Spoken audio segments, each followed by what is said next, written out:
Greetings and welcome back to Room 303 in our chats with Emily, as we are calling our readings through the poetry of Emily Dickinson. We are in the Johnson edition and we turn now to poem 419. We grow accustomed to the dark, another theodicy. We are in many ways back to the trauma of 410, poem 410 and 414, back to the considerations of poem 126, which we'll visit later. This one was published in Commonweal publication number 23 of 29 November 1935. Some have seen this as an optimistic theodicy, and obviously our assumption is that you've been following our stuff at learnstrong.net, down that left-hand side, Chats with Emily, our playlist. I'm hopeful that you've worked through our set of introductory comments where we talk about, in 303, room 303, our big five. What does a text say about epistemology, what you can know, and ontology, who you are, psychology, the study of the individual mind, sociology, the study of the group and the collective mind, and then finally, the last of our big five is that theodicy, the question of why must there be pain and suffering in the world, and what can one do about all of that pain and suffering in the world? Now, it is possible that maybe this is describing not a major trauma, but what some scholars have called a lesser anguish, maybe the possibility of Austin marrying Sue, Emily's best pal and possibly lover. It is interesting that Harold Bloom in his classic, The Western Canon, will actually reference this poem among all of the large number of poems that we're studying of Emily Dickinson, and he will reference the poet's superior confidence in this poem. One other scholar has called this a sad and inspiring poem that demonstrates Dickinson's capacity as survivor. This is how she says it. We grow accustomed to the dark when light is put away, as when the neighbor holds the lamp to witness her goodbye. A moment, we uncertain step for newness of the night, then fit our vision to the dark and meet the road erect. And so of larger darkness, those evenings of the brain when not a moon discloses sign or star come out within. The bravest grope a little and sometimes hit a tree directly in the forehead. But as they learn to see, either the darkness alters or something in the sight adjusts itself to midnight, and life steps almost straight. The word almost we'll come back to because I think it's the significant word of the poem. But of course, we're dealing with the question of light and darkness, and this takes us back to our study of course, Plato's Republic, especially, of course, Book 7 and the Cave Allegory. There's no doubt that Emily is playing that game. I want to start, though, with the word we. And in the same vein, when we study T.S. Eliot's The Hollow Men, we are the hollow men, we are the stuffed men. Notice here, it is not I grow accustomed, or you grow accustomed, but rather we grow accustomed to the dark. Now, of course, we're thinking Plato, but obviously we're also thinking about Dante and the dark wood of error in the beginning of his Divine Comedies and Inferno, and we've given full lectures on that as well at learnstrong.net, and obviously all the Plato stuff as well for those of you that want to run that to ground. Notice, we grow accustomed to the dark when light is put away. Now, the poem is set up brilliantly in that it gives us literally an understanding of what this is. Let's remind ourselves that when this poem is written, roughly 1862, there are no street lamps in Amherst. So, for example, if you are traveling from one place to another in the nighttime, and a neighbor, for example, holds out a lantern and then takes away the lantern and goes inside the house, you for a moment are standing in pretty much total darkness because, again, there's no street lamps. So, the word picture works rather well physically, literally at the beginning of the poem. When light is put away, as when the neighbor holds the lamp to witness her goodbye. A moment, right? We uncertain step. I mean, all of us have had this sense of, turn out the light, or you're in a place where you have a flashlight, and then the flashlight goes out, and for a split moment you're kind of like standing there. You're not sure, uncertain how to step. Okay, we're going to get, of course, to the last line with the word steps in a bit. We uncertain step. Notice, so we go from we grow to we uncertain step. For newness of the night. Makes sense, right? All of a sudden it's like, it's been there all the time, and yet for us, there's this moment when all of a sudden there's this darkness that overwhelms us. Then, dash, fit our vision to the dark. Now, this use of the word fit, we'll pick up with the word adjusts right at the end of the poem, will take us later in our study to 1109. When we get to poem 1109, she'll play the game this way. And I think it makes sense for us to read a bit of this poem, just to get a sense of it, okay? 1109. I fit for them, I seek the dark, till I am thorough fit. The labor is a sober one, with this sufficient sweet, that abstinence of mine produce a purer food for them if I succeed. If not, I had the transport of the aim.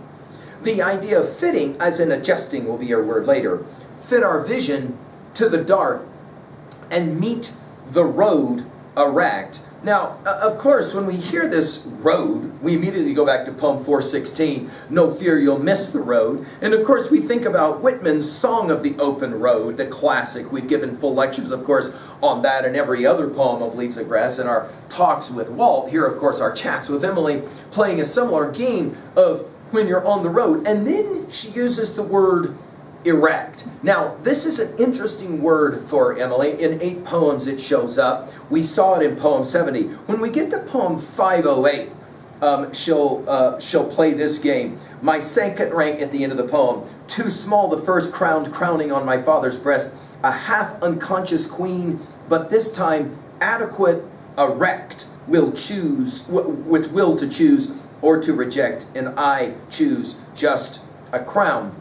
Or when we get to poem 1100, she'll play the game this way for us. And again, I think it makes sense to enjoy these poems. This is a powerful description of a woman who has died. The last night that she lived, it was a common night, except the dying. This to us made nature different. We noticed smallest things, things overlooked before, by this great light upon our minds, italicized as 'twere. As we went out and in between her final room, and rooms were those to be alive, tomorrow were a blame that others could exist, while she must finish quiet. A jealousy for her arose as nearly infinite. We waited until she passed. It was a narrow time. Too jostled were our souls to speak at length, the notice came. She mentioned and forgot, then lightly as a reed bent to the water, struggled scarce, consented, and was dead. And we placed the hair and drew the head erect. And then an awful leisure was belief to regulate. This again, noticing this power of her use of the word erect. We'll see it again in 1142 and 1304. In other words, we hold ourselves erect at the moment of uncertainty. We might even call this epistemological uncertainty, or to have some tragedy that happens. And then we got to kind of hold ourselves up erect. Now to stanza 3. And so, notice the movement.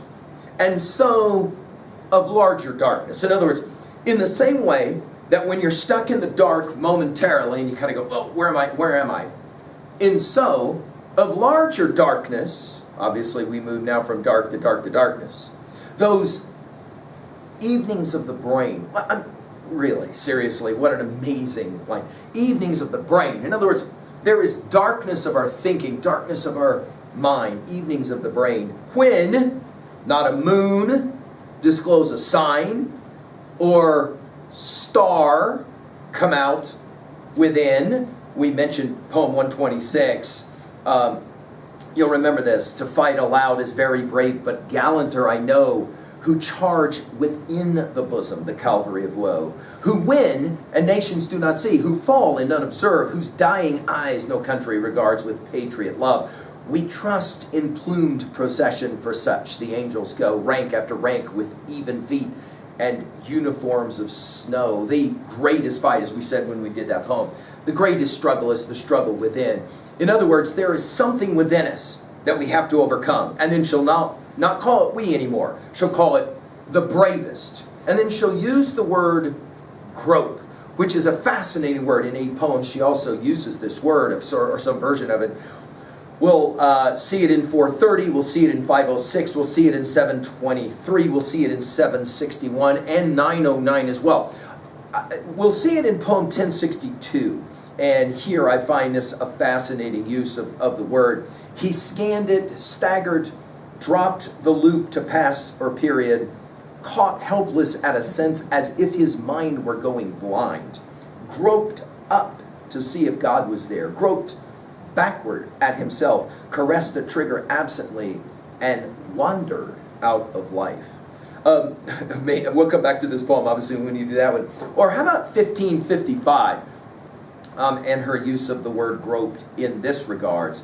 I groped for him before I knew with solemn nameless need all other bounty sudden chafe, for this foreshadowed food which others taste and spurn and sneer, though I within suppose, notice again the use of that word within, that consecrated could be the only food that grows. This idea of groping a little, and then one of Emily's greatest bits of humor, right? Some people have said, humor is so, missing in Emily. And I'm like, no. Watch the dark humor of this one, no pun intended. The bravest grope a little and sometimes hit a tree directly in the forehead. In other words, we're walking, trying to go, and bam, of course, those of us who have walked on the hill at all at nighttime without any kind of light, we know exactly what this feels like, right? But one more but. See, notice, and so now to but. But, as, notice it's not we learn to see, it's they, the bravest, learn to see. And again, we're back to Plato's Republic, obviously coming out of the darkness of the cave into the light of the sun, blinded by the light is, of course, that allusion to perspicacity, insight. But as they learn to see, either the darkness alters, as in we become accustomed to the dark, or something in the sight adjusts itself to midnight. You'll remember that use from poem 415. And life steps almost straight. The reality, of course, is after some kind of terrifying thing or horrifying thing or suffering thing or painful thing, life is never quite the same again, never quite as straight, but almost. In other words, we have a way to recover. There's a number of poems that we will study that will draw on this kind of imagery. When we do 843, we'll enjoy that one. She says, I made slow riches, but my gain was steady as the sun, and every night it numbered more than the preceding one. All days I did not earn the same, but my perceiveless gain inferred the less by growing than the sum that it had grown. When we get to poem 1153, we'll play the game this way. Again, all these poems are going to be fun for us to study. Through what transports of patience I reached the stolid bliss, to breathe my blank without thee, attest me this and this. But by that bleak exulsion I won as near as this thy privilege of dying, abbreviate me this. When we get to poem 1071, we'll play around again with a very similar game. She'll say it this way. Perception of an object costs precise the object's loss. Perception in itself, again, replying to its price. The object absolute is not. Perception sets it sets it fair, and then upbraids a perfectness that situates so far. And when we get to poem 1176, this is one of her most famous poems. We'll play the same game again. We never know how high we are till we are asked to rise. And then if we're true to plan, our statures touch the skies. The heroism we recite would be a normal thing, did not ourselves the Cupid's rap for fear to be a king. Now, what exactly is the argument that she's making here at 2a? Well, one scholar has simply put it this way: the whole process of survival is mysterious. Of course, we've pointed out that Emily's theodicy, why, the question that we have to ask when painful things happen is not, why did this happen to me? But rather, why did this happen for me? In other words, we're not celebrating the fact that painful things happen or whatever, but we have to become accustomed to the dark. and somehow we learn to adjust. At 2b, I love the humor of hitting the tree in the darkness on one's forehead. At 3a, consider all of the classic texts and the relationship to darkness and the emerging out of the darkness into the light of the sun. And I mean, just think of it. Homer's Iliad plays the game. Homer's Odyssey plays the game. Odysseus must go into the underground, into Hades, into the darkness to find his way out. Of course, Virgil's Aeneid plays the exact same game. We mentioned Plato's Republic. We mentioned Dante. Think about Milton and the game that he plays here. Think about all of our studies of Shakespeare. And of course, Emily would want us to say, think about the times in the biblical corpus. The King James Version of the Bible is the one she read. How many times light only happens after darkness? Finally, at 3b, what was a time, can I ask it this way? What was a time when you hit your forehead on a tree? I hope Emily is challenging you, making you smile as well. Thank you.